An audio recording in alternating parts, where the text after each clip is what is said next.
Moonveil, a weapon where the path of the samurai intertwines with the path of the mage. It's a weapon for those who wish to preserve the style of the katana while wielding the power of magic. Today, I'll show you where to find Moonveil and how to unlock its full magical potential in Elden Ring. If you enjoyed the guide, don't forget to subscribe to the channel. When using the skill, the weapon is sheathed. Then a swift strike is unleashed, releasing a wave of light forward. Light attack creates a horizontal wave. The wave has short range but a wide area of effect. Heavy attack creates a vertical wave. The wave has long range but a narrow area of effect. The skill's damage and the regular attacks deal damage independently, making it especially effective at close range.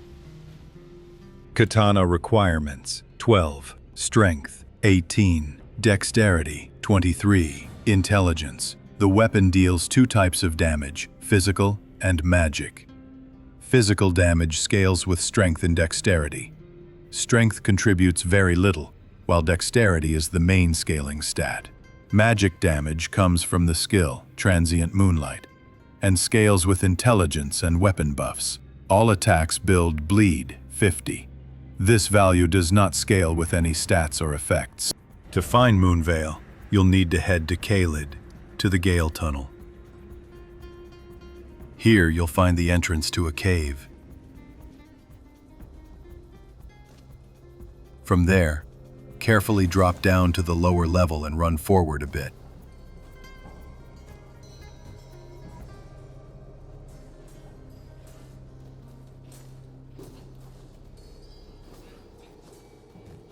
Don't forget to activate the Sight of Grace behind the door ahead. And behind the door on the right, you'll face Magma Wyrm, a boss that's not an easy one. He can easily cause you a lot of trouble, so it's best to come here a bit leveled up. If you're playing a melee build, get close to his head and focus your attacks there. Hits to the head deal more damage than those to the body or tail. He's also vulnerable to bleed and can be staggered. If he starts raising his head and charging toward you, just dodge to the side. If this isn't your first death here, you'll soon learn his attack timings and be able to dodge them easily.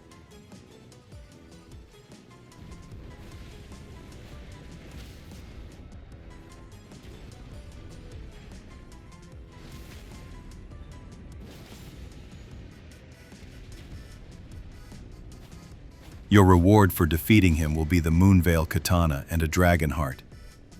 There's also a faster and easier method. You can find the Meteorite staff and the rock sling spell. They'll be useful throughout the game, and I'll show you later where to get them. Keeping your distance, you can simply pelt him with rocks, dodging his charges and magma spits from time to time. I'd highlight 3 possible build paths. You can focus on Transient Moonlight, breaking enemies' poise and fighting up close with your katana. Or you can lean into magic, using spells to weaken enemies and finishing them off with your blade. Or, if you want to get creative, or a bit crazy, you can dual-wield katanas. Whichever style suits you best, the choice is yours. Build Transient Moonlight. In this build, we focus on skill damage, stacking talismans that boost our overall attack power. Here, we're emphasizing close-range combat, which allows us to easily break enemy poise and finish them off with a critical hit. The first thing you'll need to do is upgrade your weapon using somber smithing stones up to +10. I've left a video guide on where to find all somber smithing stones in the description and in the top right corner of the screen. As your secondary weapon, you'll need a staff, since this build is focused on intelligence. The damage buff from a staff scales directly with your intelligence stat. That's true for almost every staff in the game, so we can really take advantage of that. The best early game staff is the Meteorite staff.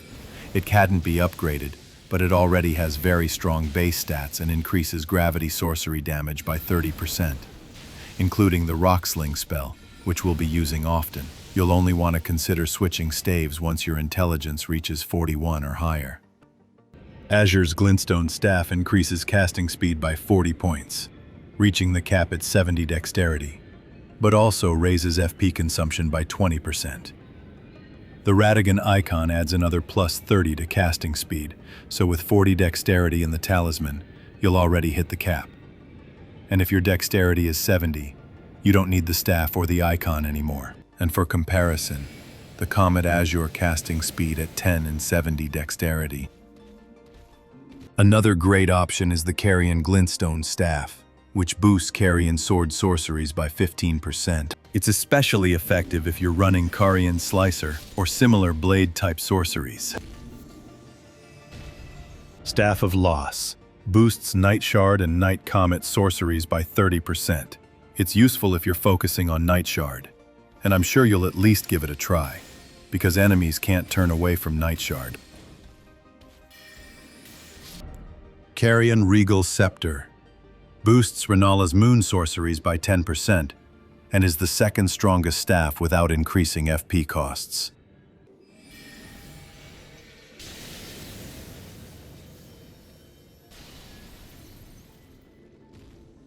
Prince of Death's staff.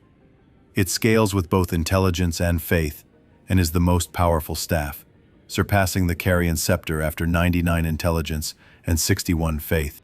When it comes to sorceries, the choice is huge, and which ones to use is up to you. But I'll go over the most interesting ones for our build. Glintstone Pebble, a fast and efficient spell that slightly staggers enemies. You can cast it repeatedly while moving, until you run out of stamina or FP.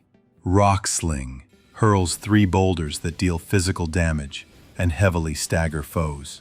You can also increase the range of the rocks by equipping the Arrow's Reach talisman. Carian Slicer temporarily creates a magic sword from your staff. You can perform an endless combo until your stamina or FP runs out. Attacks can be done in jumps, rolls, or backward swings with the correct animation.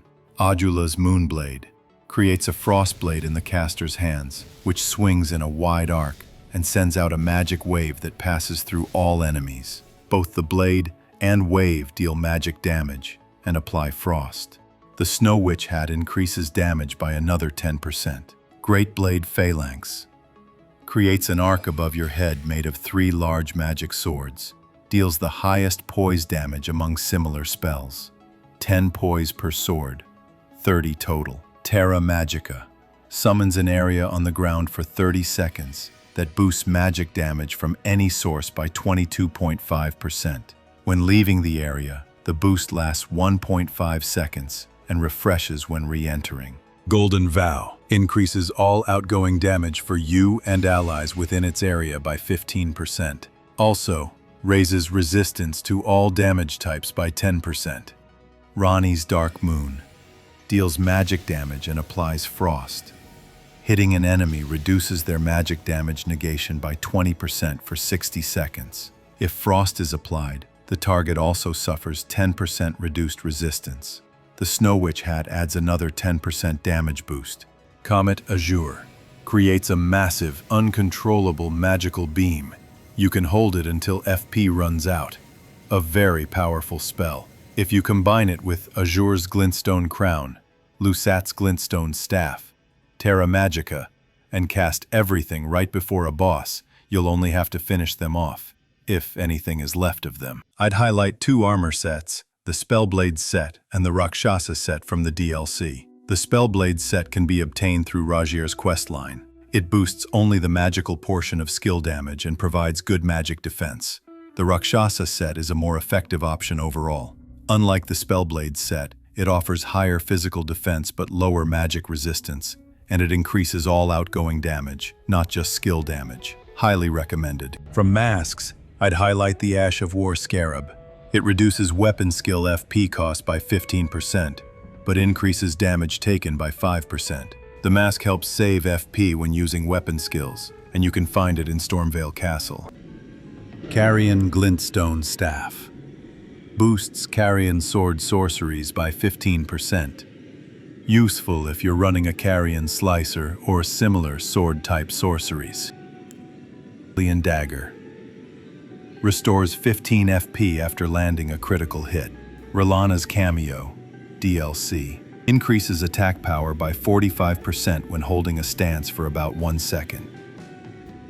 When the effect activates, your character will glow with a red aura. Shard of Alexander. Boosts the damage of weapon skills by 15%. You may also find these talismans helpful. Green Turtle Talisman or Two-Headed Turtle Talisman. Increase stamina recovery speed by 17%. Magic Scorpion Charm. Boosts all magic damage by 12%, but reduces physical damage negation by 10%. Ancestral Spirit's Horn. Restores 3 FP upon defeating an enemy.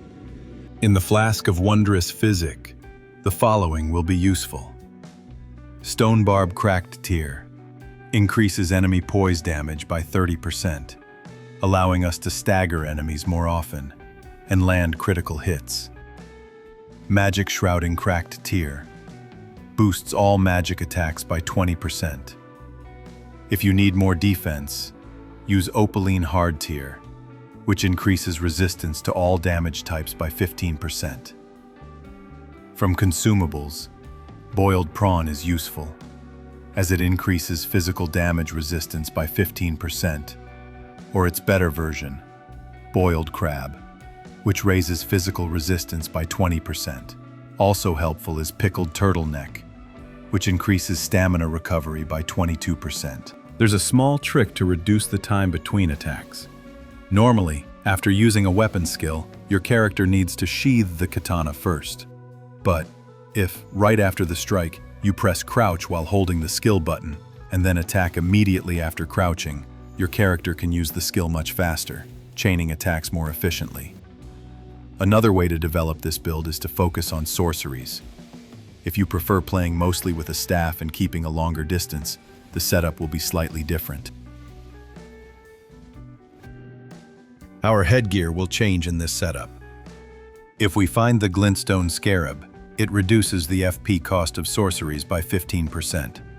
Azur's Glintstone Crown. If we want to boost Comet Azur, it increases sorcery damage by 15%, but also raises FP consumption by 15%. Snow Witch Hat. If we're using Ranni's Dark Moon, it boosts the power of cold sorceries by 10%. As for talismans, we'll use different ones. Graven-Mass Talisman increases sorcery damage by 8%.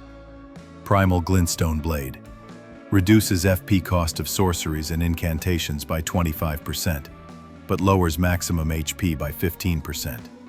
Magic Scorpion Charm boosts all magic damage by 12%, but reduces physical resistance by 10%. Radagon Icon increases casting speed, providing plus virtual dexterity. That means if you have 40 dexterity, you'll reach the maximum casting speed cap with this talisman. Beloved Stardust greatly increases casting speed up to the cap, but increases damage taken by 30%. Graven-School Talisman increases sorcery power by 4%, stacks with Graven-Mass Talisman for even more magic damage. From Cracked Tears, Magic-Shrouding Cracked Tear boosts all magic attacks by 20%. Cerulean Hidden Tear lets you cast without using FP for 10 seconds, allowing us to take advantage of Comet Azur before a fight and start the battle on our terms. The third build option is to dual-wield katanas and focus on bleed and consecutive attacks. The full video for this build is linked in the description. The best choice for a second katana is Naga Kiba. Thanks to its length and high damage, we can use Ash of War, Seppuku with it. Helmet, White Mask, Armor, Rakshasa Set, Talismans, Lord of Blood's Exaltation, Winged Sword Insignia, Millicent's Prosthesis, Renalla's Cameo, Cracked Tears, Thorny Cracked Tear, and Blood-Sucking Cracked Tear. I go into more detail in my Naga Kiba build video, linked in the description. In terms of stats, Moonveil's damage scales with Strength, Dexterity, and Intelligence. Strength and Dexterity affect the physical damage of the katana. Strength has poor scaling, so we don't invest much in it. Dexterity has good scaling, so we focus more on dexterity than strength. Intelligence affects the damage of the weapon skill. By level 228, your stats should look roughly like this. Vigor, 55. Enough to survive fights and not die from a single hit. Mind, 45. To have a solid FP pool for skill and spellcasting. Endurance, 30. Especially if you're using the Rakshasa set, to maintain at least a medium load. Strength, minimal investment, since the scaling is weak. Dexterity, 70. A key stat that increases both physical katana damage and casting speed. Maximum casting speed is reached at 70 dexterity. Intelligence, 79. Another key stat that boosts the magic damage of your weapon skill and staff sorceries. Faith, optional. 25 faith if you want to use Golden Vow for a buff, or 61 plus faith if you plan to use the Prince of Death staff, which surpasses the Carian Regal Scepter after 99 intelligence and 61 faith. But that's more of a late game option, level 300 plus, when you can afford to invest in both. Arcane, not needed, leave it untouched. From the Great Runes. Godric's Great Rune increases all attributes by 5 points. However, the best choice for our build is Radahn's Great Rune, which, when activated, boosts maximum HP, FP, and stamina by 15%, allowing us to survive longer, move more freely, and cast more magic.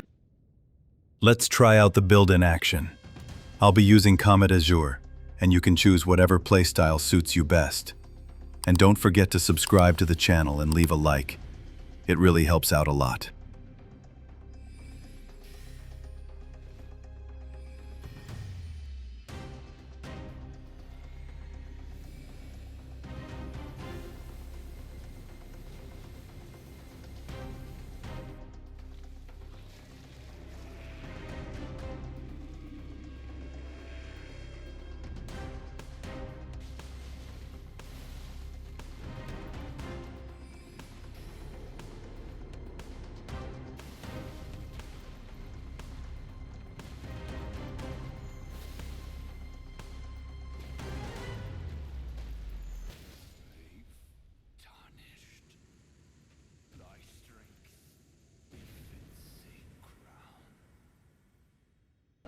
Meteorite staff, found in Caelid, near the Aeonia swamp shore side of Grace, in the Street of Sages Ruins area.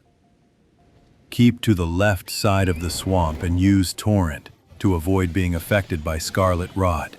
Inside one of the ruined buildings you'll find the Meteorite staff, and nearby you can also pick up the Sling sorcery. Azur's Glintstone staff, located in Liurnia of the Lakes, inside the Raya Lucaria Academy, near the debate parlor side of Grace. The room where you fought the Red Wolf of Radagon. Head outside and follow the path across the rooftops as shown. You'll eventually find the Azur's Glintstone staff. This staff speeds up casting, granting plus 30 phantom dexterity, but increases FP consumption by 20%.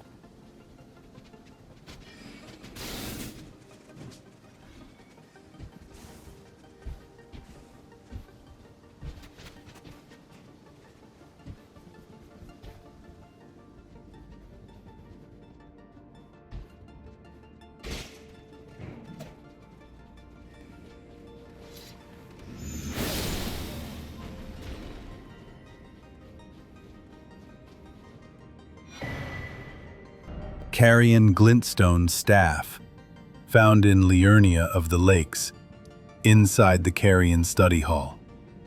This item can be obtained when the tower is not inverted.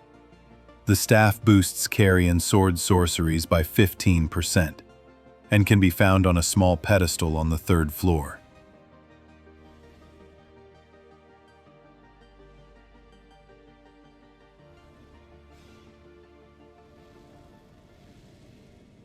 Staff of Loss, found in Caelid, in the Celia, town of Sorcery area. The staff is located on a small balcony. To reach it, start from the nearby site of Grace, head up toward the spot with the golden seed, then jump onto a tree, and from there, onto the building's roof. Carian Regal Scepter, obtained after defeating Renalla, Queen of the Full Moon, in the Raya Lucaria Academy. Renalla is Ranni the Witch's mother and a main story boss required before acquiring 2 great runes.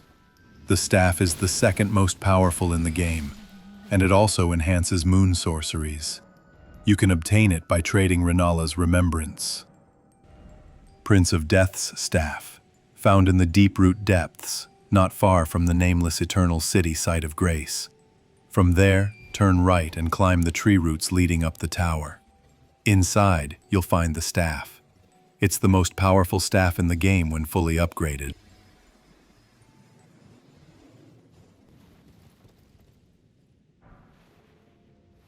To obtain Glintstone Pebble, you need to meet Sorceress Selin, who can be found in Limgrave, in the basement of the Waypoint Ruins.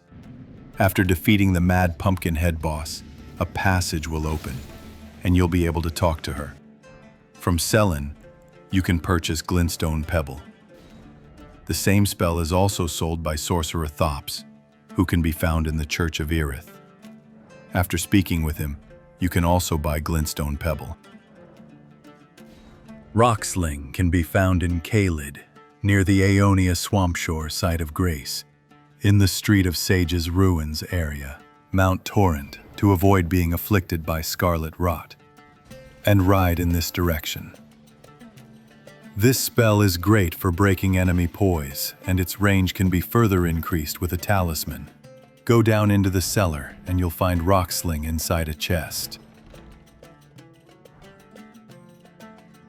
To obtain Carian Slicer, you first need to find the Royal House Scroll, which is located near the Aguil Lake South side of Grace. Head up the area, and you'll find the Royal House Scroll. This scroll must then be delivered to either Sorceress Selin or Miriel, Pastor of Vows, to unlock the spell.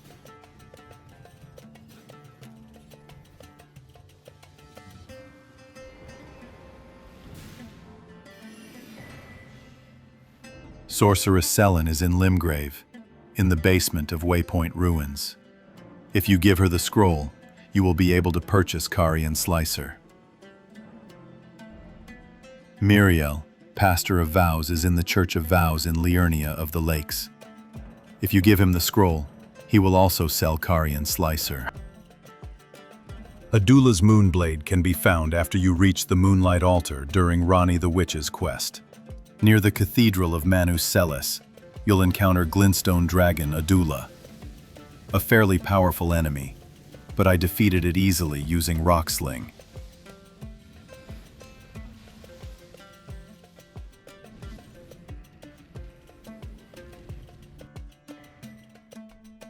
Greatblade Phalanx can be obtained in Liurnia of the Lakes, at Cuckoo's Everjail, not far from the Temple Quarter Grace.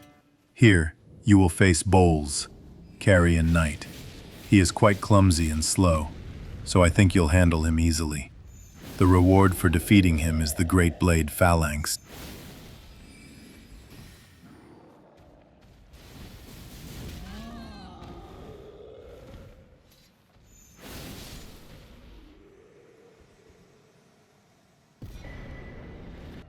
To obtain Terra Magica, you need to go to Liurnia of the Lakes, to the Crystalline Woods Grace. Here you will find the entrance to a cave, blocked by statues of demons. To unlock it, you will need 2 stone sword keys. Inside the cave, you will encounter 2 Crystallians, strong at first, but weak towards the end. Climbing higher, you will find Terra Magica in a chest.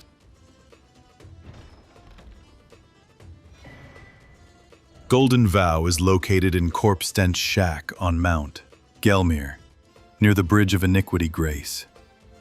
The spell increases all outgoing damage of the player and allies within its area of effect by 15%. It also boosts resistance to all types of damage by 10%. Before the shack, you will encounter an invasion. Anastasia, Tarnished Eater.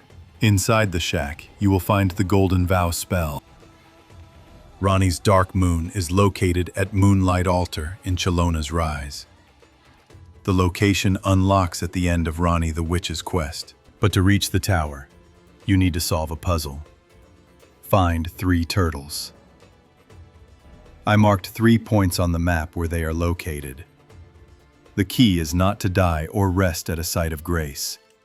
They appear only after you read the plaque. The first turtle is to the right of the tower. Run a little further and grab a bow. At the bottom of the cliff, you'll find the first turtle. The second turtle is near Ringleader Everjail, on an air current. You can jump to it using the current, or use a bow to shoot it from a distance. The third turtle is behind Lunar Estate ruins. After defeating all 3 turtles, the seal on the tower will drop, allowing you to enter. Once you climb the tower, on the top floor you will find a chest containing Ranni's Dark Moon.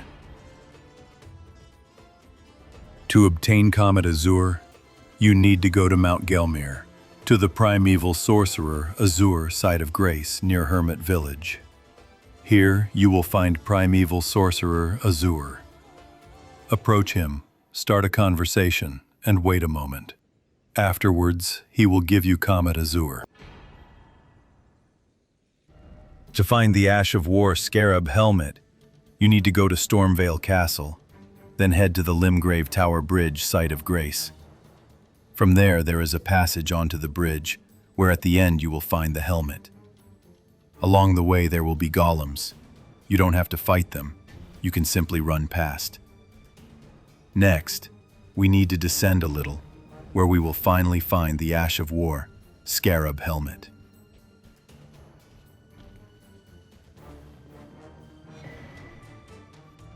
To find the Glintstone Scarab Helmet, you need to go to Raya Lucaria Academy, and from the Debate Patrol site of Grace where we fought the Red Wolf of Radagon. Exit the room and run a short distance.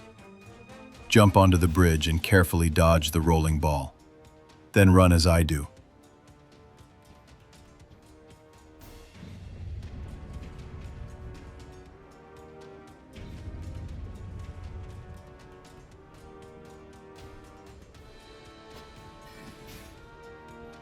Climb the stairs, and at the top, in a chest, you will find the Glintstone Scarab Helmet.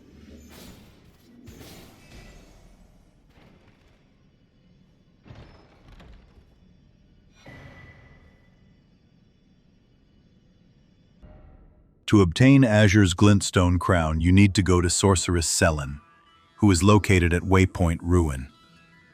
After speaking with her, we need to go to Mount Gelmir, to the primeval sorcerer Azur site of grace near Hermit Village. To get Comet Azur, start a conversation and wait a moment. Afterwards, he will give it to you.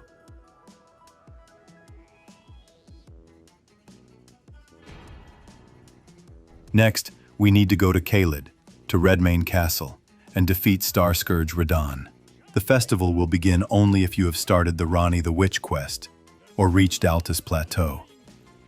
After defeating Radahn, head to Witchbane Ruins near the 4th Church of Magica on the Weeping Peninsula.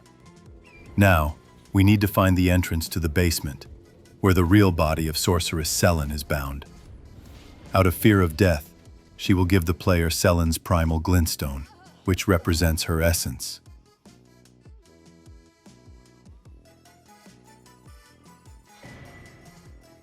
Then, return to Redmane Castle and exhaust all dialogue with Castellan Jaren.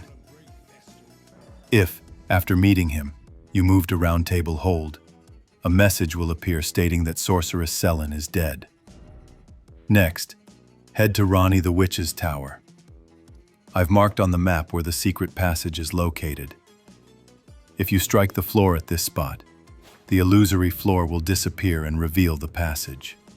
Also, when you go down, you need to strike the wall behind which Sorceress Selen is hiding. Exhaust all dialogue with her. Then, we need to go to Raya Lucaria Academy. After defeating Renalla, Queen of the Full Moon, at the exit of her room, 2 summoning signs will appear. Red, choose Castellan Jaren's side. Gold, choose Selen's side. Choose the gold sign and fight Castellan Jaren. Jaren, bringer of my death, you have my gratitude.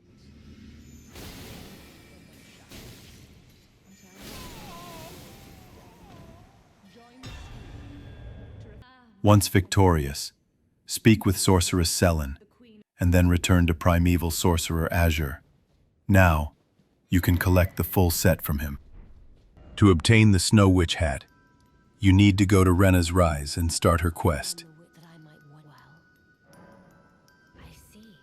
As part of her story, when you give her the Fingerslayer blade, she will leave the tower, and the seal on the neighboring tower, Renna's Rise, will disappear. Enter the tower, climb the stairs, and you will find a chest containing the Snow Witch set.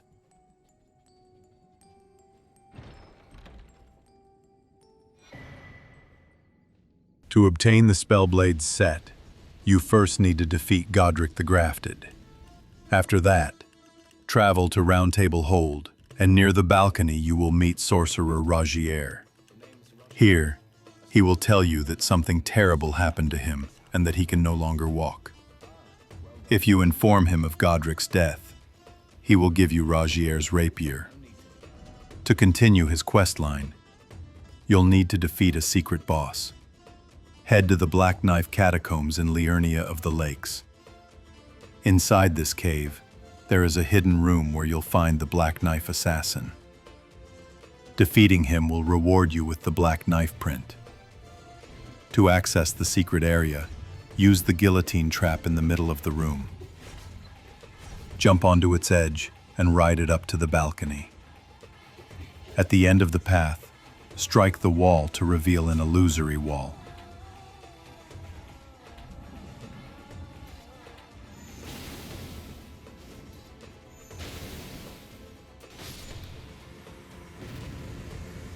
Once you defeat the boss, return to Rajier. If you give Rajier the mark, after reloading the area, he will tell you that the ritual over the dagger was performed by the lunar princess Ranni. He'll then apologize for his boldness and ask one more favor: to find the curse mark of death. To do this, you must speak with the witch at Ranni's tower. And then tell Rajier that she has removed the mark. He will suggest that you enter her service. After joining Ranni's service, return and speak with him again. After some time, resting at any site of grace outside the hold, Rajier will die, leaving behind the Spellblades set. To obtain the Rakshasa set from the DLC, you need to go to the Eastern, Nameless Mausoleum. Once you go inside, you'll face the boss Rakshasa. The reward for defeating him will be the Rakshasa set.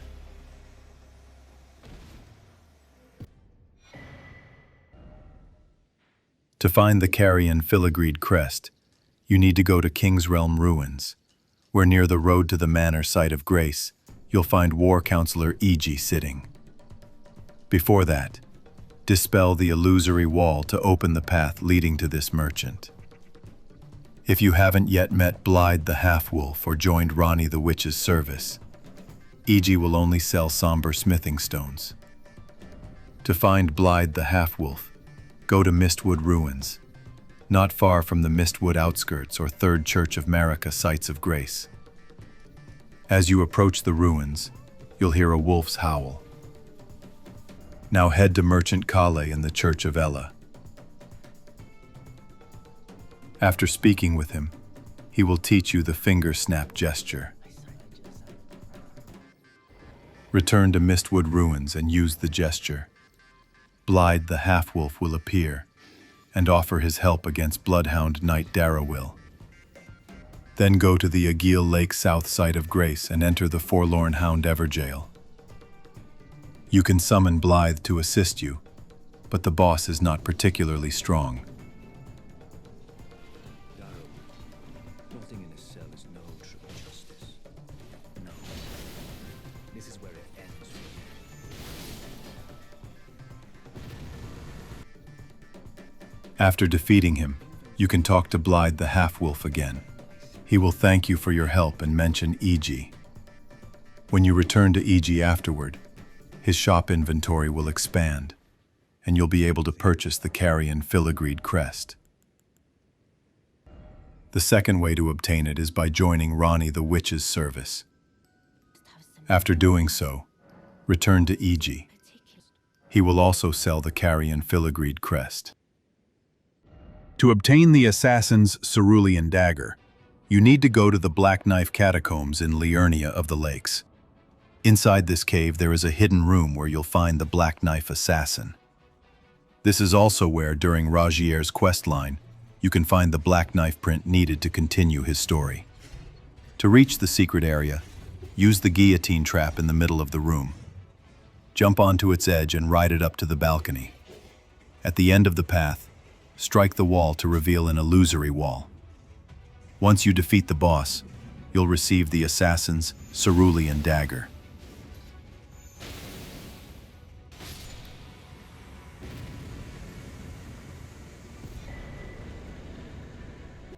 To find Renala's cameo from the DLC, travel to the Castle Ensis checkpoint site of Grace. From there, follow the same path I show. It's a very powerful talisman. It increases your damage by 45% if you hold your katana in its sheath for about 1 second.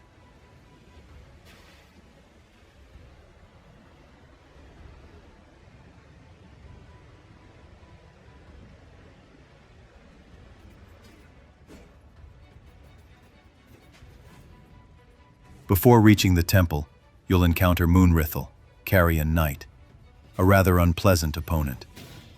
After defeating him, you'll find Renala's cameo on the altar inside the temple.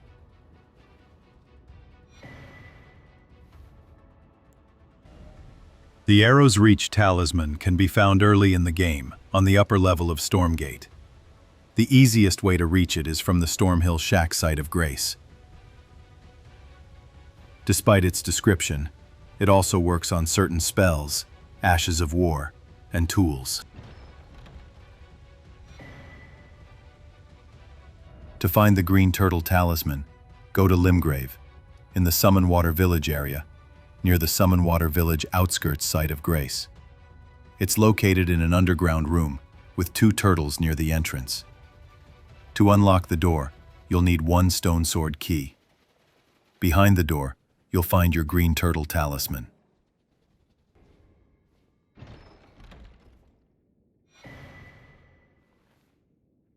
To obtain the Magic Scorpion Charm, you need to go to Ranni the Witch's Tower and start her quest.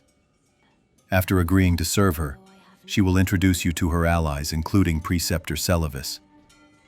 Talk to everyone, then head to Celivis's tower nearby. During the dialogue, the professor will give you a task, to deliver a potion to the warrior Nefeli Lu. However, we won't do that. Instead, go to the Round Table Hold and find Gideon Ofnir. Speak with him so that he moves to the room by the main table. Once he's there, talk to him again and show him Celivis's potion. This way, you won't break Nefeli Lu's questline. After returning to Celivis and reporting your success, he will begin selling sorceries to the player. Now, we need to go to a hidden location nearby, where there's an illusory floor. Dispel it and go down inside. Here, read the message left by the professor, and then strike the wall nearby to reveal another illusory wall. After that, return to Celivis. He will say that from now on, he and the player are accomplices, and as payment, he will offer you to choose 1 spirit puppet. Afterwards, you need to find some starlight shards and purchase the second puppet from him. Once you've done that, a new dialogue option will appear. You can ask Celivis about his plan. If you agree to help, he'll ask you to find a special ingredient, Amber Starlight, which can be found on the Altus Plateau, in a ravine northeast of the Altus Highway Junction site of Grace. Head there, make your way through the ravine, jump down, and pick up the Amber Starlight.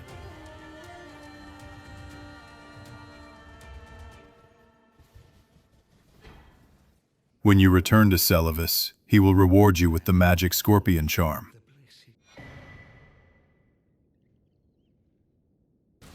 To obtain the Shard of Alexander, you first need to defeat Star Scourge Radon.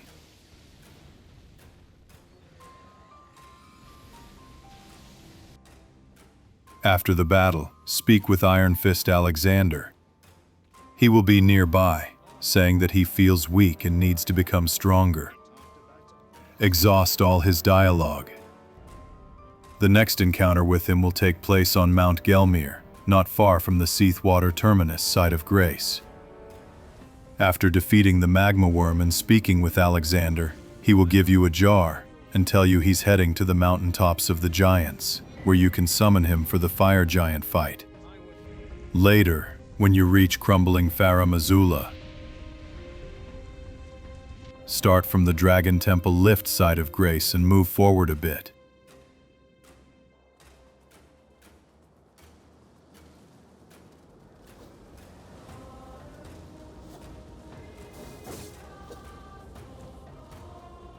There, you'll meet Iron Fist Alexander apparently, again. He will challenge you to a duel to test himself against a true warrior. After the fight, he will shatter and die, leaving behind the Shard of Alexander talisman. To obtain the Ancestral Spirit's Horn, you need to go to Nokron, Eternal City. After passing the Mimic Tier side of Grace, you'll need to light all the obelisks, then interact with the horned remains.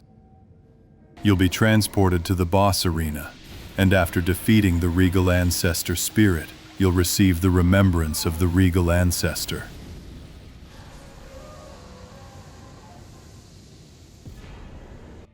Exchange it with Finger Reader Enia to obtain the Ancestral Spirit's Horn.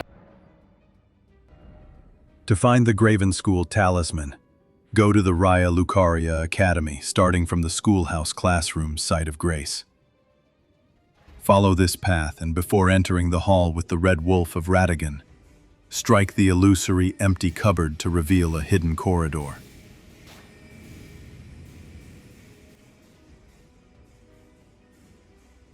Climb the stairs, and at the end you'll find another secret passage.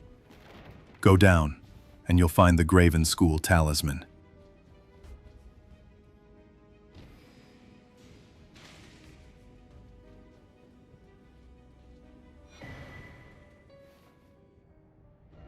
To find the Graven-Mass talisman, go to the consecrated snowfield. From there, follow the path leading toward a tower. You'll see a statue of fighting imps, which serves as a clue to the puzzle. To break the seal, summon the fanged imp ashes and let them fight. Once the imps are defeated, the tower's seal will disappear. At the top, you'll find the Graven-Mass talisman.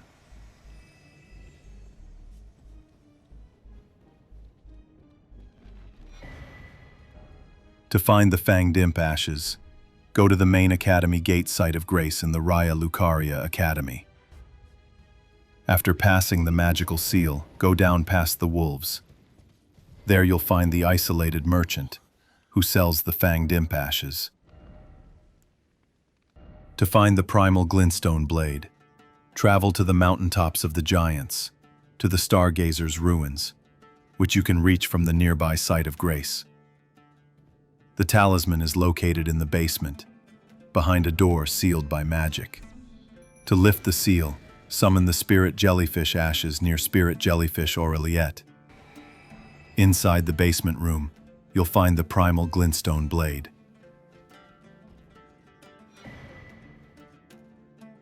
You can obtain the spirit jellyfish ashes as a gift from Rodrika when you first meet her at the Storm Hill Shack. If she has already moved to the Round Table Hold, you can buy the jellyfish ashes from her after she becomes a spirit tuner. The Radigan icon can be found in the Raya Lucaria Academy.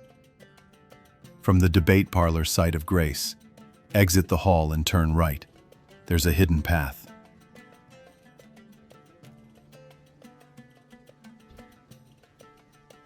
Climb the stairs and jump through the window. Inside a chest, you'll find the Radigan icon.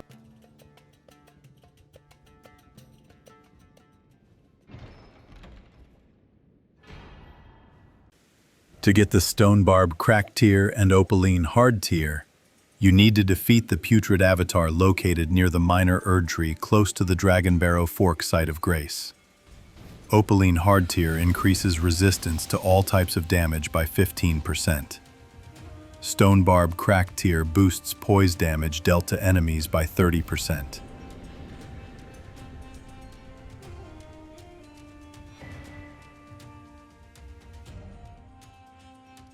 To get the Green Burst Crystal Tier, defeat another Putrid Avatar near the Minor Erd Tree close to the Smoldering Church site of Grace. When mixed in the Flask of Wondrous Physic, it increases stamina recovery speed by 15 points per second, 33%.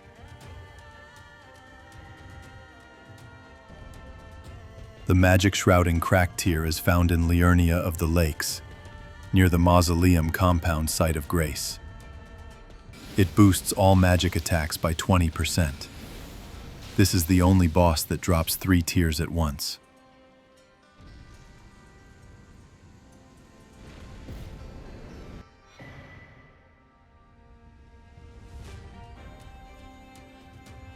The Cerulean Hidden Tier is located on Mount Gelmir near the Minor Erd Tree, which can be reached from the Road of Iniquity site of Grace. As a reward for defeating the ulcerated tree spirit, you'll receive the Cerulean Hidden Tier.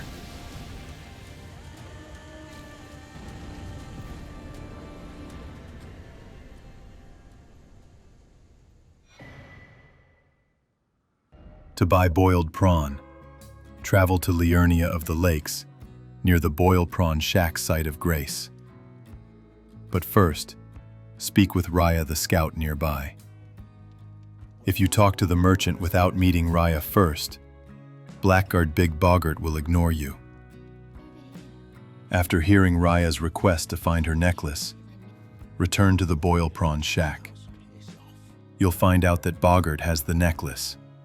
You can buy it back. After this, he'll start selling boiled prawn.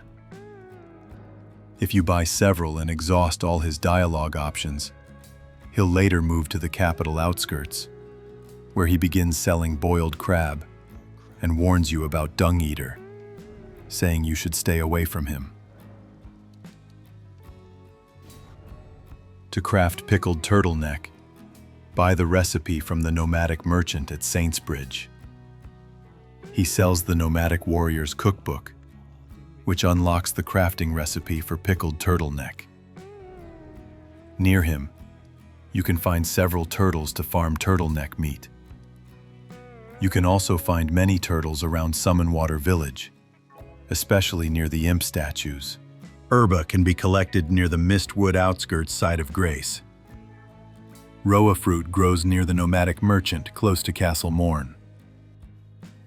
And, if you visit the Church of Vows, after you finish all dialogues with Muriel, Pastor of Vows, a bell-bearing hunter will invade at night. Defeating him drops the Meat Peddler's bell-bearing. Give it to the Twin Maiden Husks, and you'll be able to buy turtleneck meat infinitely.